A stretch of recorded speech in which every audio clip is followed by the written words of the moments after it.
You really need four things to be able to tame this beast. You got to understand something about the hazard potential. If you have a molecule that doesn't have a hazard potential on its own, or that doesn't have a hazard potential when you mix it with something else, well, that's good to know.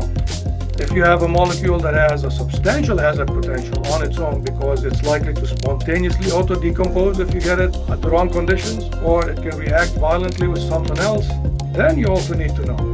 So hazard potential is about really the amount of energy that's available.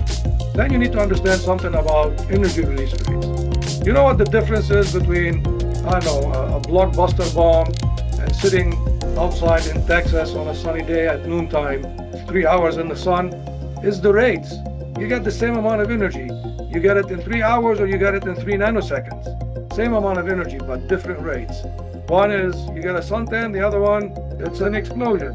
Then you need to take a look at the process equipment. Remember that the process equipment is really your first layer of protection, and it's supposed to provide containment.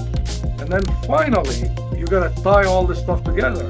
You need a really robust process safety management system. You have to look at management of change, pre-startup safety reviews, you gotta look at PHAs, you gotta look at facility siting considerations, you gotta look at a lot of things. And you have to be doing that all the time. And finally, I have seen a lot of technology transfer packages, and these things sometimes leave a lot to be desired. So there is plenty of room for getting things to go wrong. And unfortunately, sometimes facilities aren't really paying attention to this stuff, and they should be.